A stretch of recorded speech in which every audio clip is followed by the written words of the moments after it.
Now, because it's looking like it's going to rain all day today, I decided I'd do the mandatory 24,000 mile service on the R1. We're coming up on 24,000 miles. It's just hard to believe. We've had such a good time with this bike. It's unbelievable. But anyway, it is time for some service, and I just want to pass on a couple little tips that I've learned over the years. Now, it's hard to believe that over the years that how much use I've gotten out of it. I've had several of these, and what these are, this is something everybody should have, especially if you have a sport bike. Let me just show. It has a little hook on it. First of all, they're free. Whenever you buy anything at Harbor Freight, they're free, so you can't beat that. One side of it is a flashlight. Of course, you can just use it for a flashlight. That's fun, and Miles has a bunch of these he plays with, but let me just show you what it's really, really good for. Now, it has the bright side here that has all these LEDs. When you're working inside the fairing, just like of the R1, that light is so bright, it's unbelievable. Until you actually use this, you can't see how handy it actually can be. I wanted to show this even in daylight. What happens is you press the button once, the flashlight goes on. But this light, if you can imagine, this is really a bright light. And it is so handy. Let me show what I use it for. And it's free. This is a free tip. Everybody I know buys things at Harbor Freight, so when you're there, this is always one of the things you can get for free if you have the coupon. And the R1 is typical of most sport bikes in the fact that you have to take some of the body work off. In this case, you got to take this side off to get in at the oil filter. And I would highly recommend anybody that puts an oil filter on a bike with this level of performance, safety wire it. Even if you're not doing track days, I safety wire the oil filter because it's buried in there. You won't see it until it's too late. If it does leak, the leak winds up right on the back tire. So that's just a little tip. The K&N filters all have a safety wire hole, and you can just, pretty self-explanatory how to safety wire it. And by the way, if you don't have safety wire, pick some up. It's a good thing to have, even just for the oil filter. Now look how handy this is when you're working on it. You have just that little hook that's on there. Even if you don't have the hook, you can hook it to anything.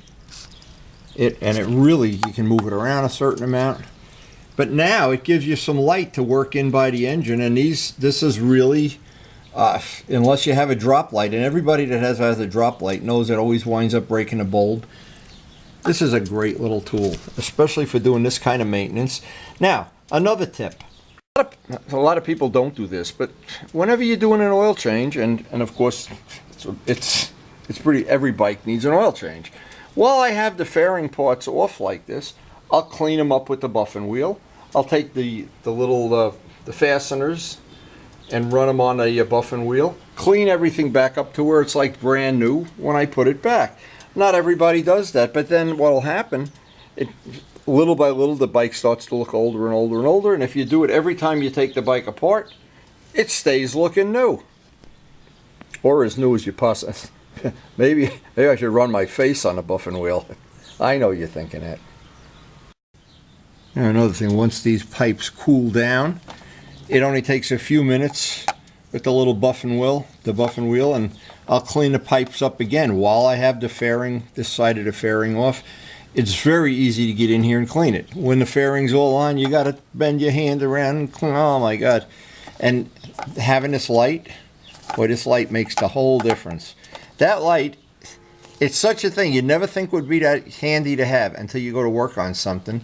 And actually, the neat thing about it too, if you ride a lot at night, you can put it in your pocket. It's like a safety. You can go look where normally if you think you're getting a flat, you got to do it in the dark. Well, this is a handy thing to have.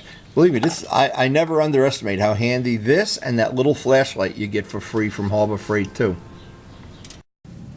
Now I'm not sure I can show this because, again, the nice thing about the K&N filters, and I guess other brands are, but I use K&N all the time, is, and I can't get in here because the safety wire is on there. I didn't get the last set of safety wire off.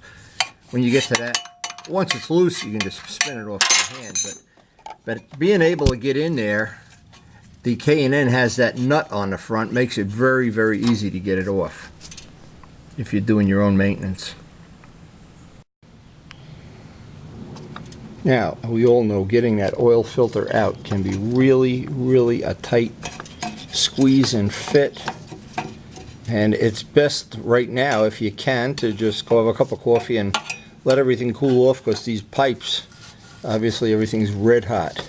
But it always comes out on an R1, on these cross planes, it comes out on the right side. And now we're going to just let everything cool off, drip down. And as I'm going along, I'm trying to clean off any of the grease, any of the oil, wipe everything down. I'm looking for anything that might be loose. And that light is a big help in doing that. Now again, I do like K&N. The filters, the thing I like about them is having this nut, being able to safety wire. It even has a hole for the safety wire. And if you were doing track days, even more important. But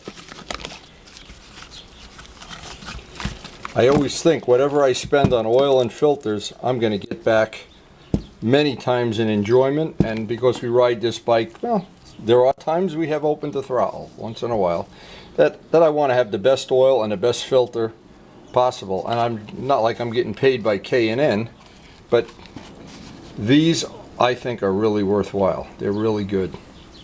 Never had any engine failure issues whenever I've used Yamalube, real Yamalube, and K&N, and not bargain basement oil, and not, I use the oil they recommend in the manual. Now before I put the new filter in, I'll put a little bit of oil on the gasket, make sure inside, usually pretty clean on this bike, clean it up anyway, get a little bit of oil, get it hand tight, and then about a half a turn. That's what I've been doing, and then I safety wire it.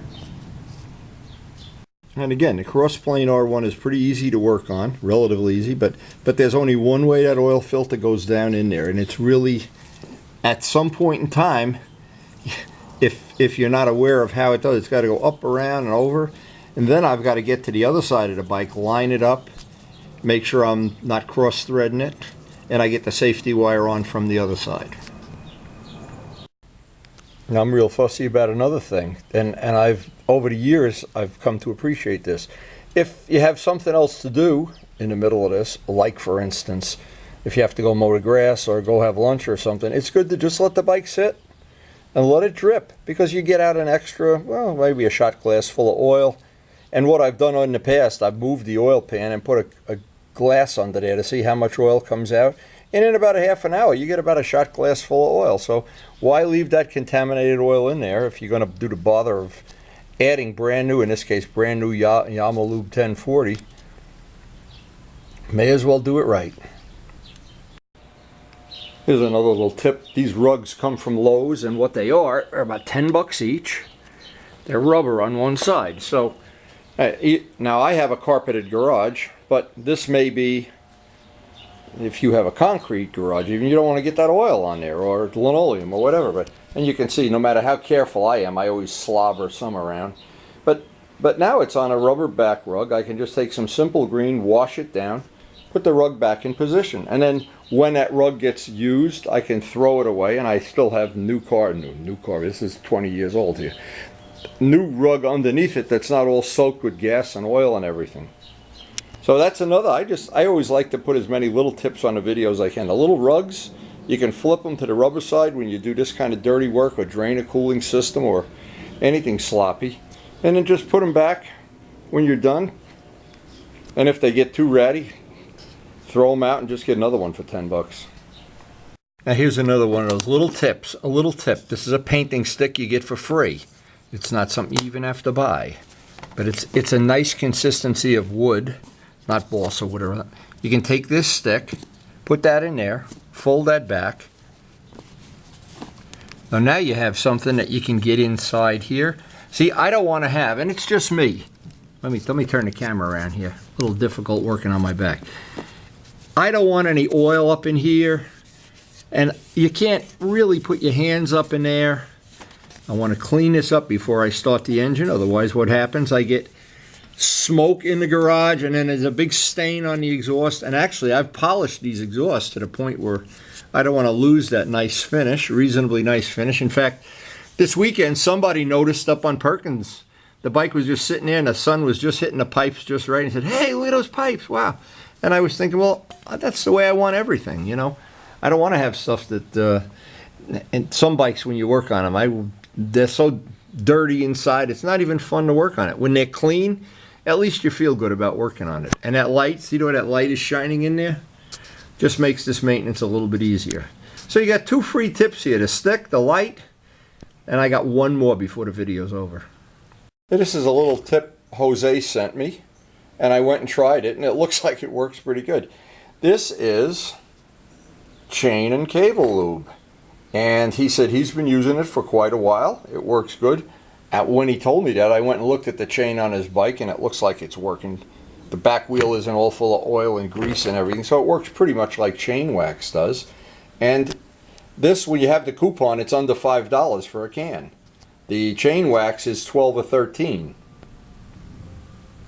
Another tip. And another way, if you don't, and even if you have the money, this gives you more money to buy more tires, more fuel, more oil changes. Well, I have these little fairings apart. This is I got to get some more simple green. And this stick, between the two of them, they just a great combination for getting in spots. And when you see a bike that's really clean, you wonder, how did he get that bolt clean? And how did he? Well, this is a trick worth its weight in gold. Once you have that stick, you'll never throw it away. And simple green couldn't be better. Another really good trick, a really good trick. And there's places you can't get to back by the swing and arm and stuff. You can spray some simple green and take what I call the air compressor, put it up to 100 pounds, and get this little. In fact, I have one here somewhere. Here, I got one right here. We'll be prepared for a while. Look at this. It's an air chuck, so I can get way in. Oh my! I can do colonoscopies with this thing. Wow, that's pretty cool. I didn't realize it was that long. Anyway, and that is as handy as can be.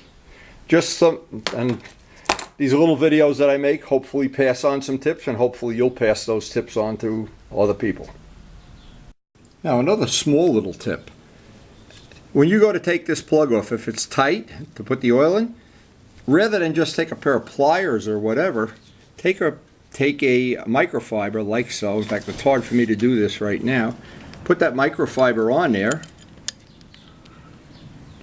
and what that does, what happens is you don't scar the plug up. Whether it's aluminum or plastic, you don't scar it up. That's a nice little tip.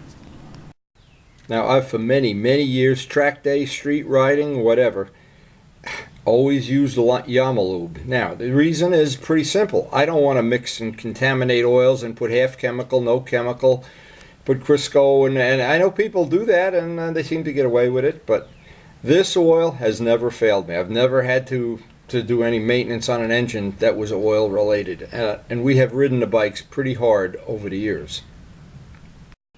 Another thing, it's hard to convince people that want to put an extra quart of oil in the engine that you're doing it a favor.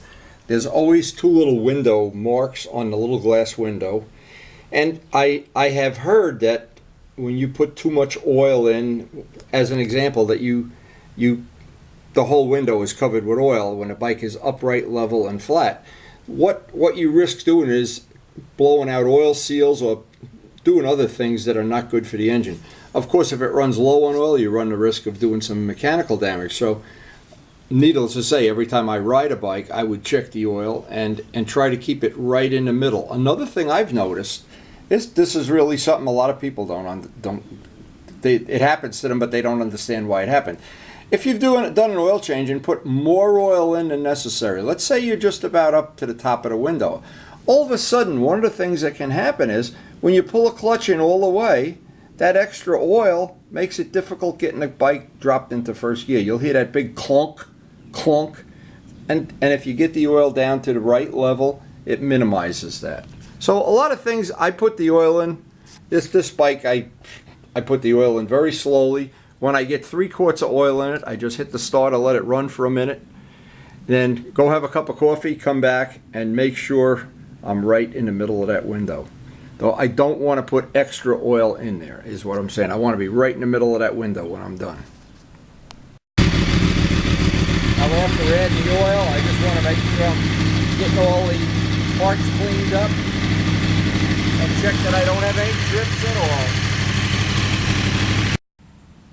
And of course, any of the fairing parts I have off, I want to just run a buffing wheel over them and clean them up. These parts on the bottom of the fairing really take a beating.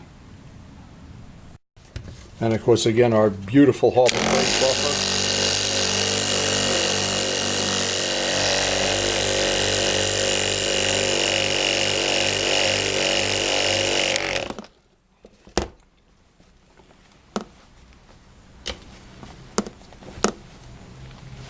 And if you keep after these parts, it seems like they last forever. But when you let's see, you can see your reflection in them. That's always the test if you've got a part really buffed out nice. You can, who's that? What, look how handsome that guy is. Wow. Who knew? Now this is one of the good polishes to use. Again, on my old Harbor Freight mandrel, that's a seen a lot of use. A lot of wear and tear. But what it's really good for, I'm trying to do this, when you want to get up there and polish those headers, now with that lower piece of the fairing off, this becomes pretty easy. And I love the look of it, the stain, the titanium oxide. But here's what happens, every time you buff it off, the next time it comes up even more brilliant because you're on a polished titanium surface instead of a rough. If you leave the titanium rough, and if you polish it once and do a good job, and that takes a couple hours, you really only have to do it like I'm doing now when you have the fairings off the bike. It stays that way. It stays really nice. A lot better than steel does, that's for sure, and certainly a lot better than aluminum. But that mandrel there, that's the one I found that works real good. Now with everything buffed out, cleaned up, simple greened on the inside, the outside, all that's left is to put in the 8 or 10 Zeus fittings that hold that back together. And I think this we would declare this oil change complete. Oh, I always feel good about getting a day of maintenance done on these bikes. Now I know for another, well, basically 4,000 miles, and maybe I'm gonna live to be another year, who knows. Hey, anyway, I hope you enjoyed the video and picked up some useful tips. There's an awful lot of things about this particular bike that I like. Number one, doing this service is relatively easy and straightforward, and I'm learning more about it every time I work on it. It gets easier. And even replacing the starter when we had to after 8 years, that was not a big deal, but we're coming up on 9 years. And of course, all styling is subjective and in the eye of the beholder, but I really think, in my biased opinion, I think the styling on this bike is one of the things that sets it apart from the crowd. And as I'm getting parts modified, parts polished, I'm liking it even more. Anyway, hope you enjoyed the video, and thanks for watching.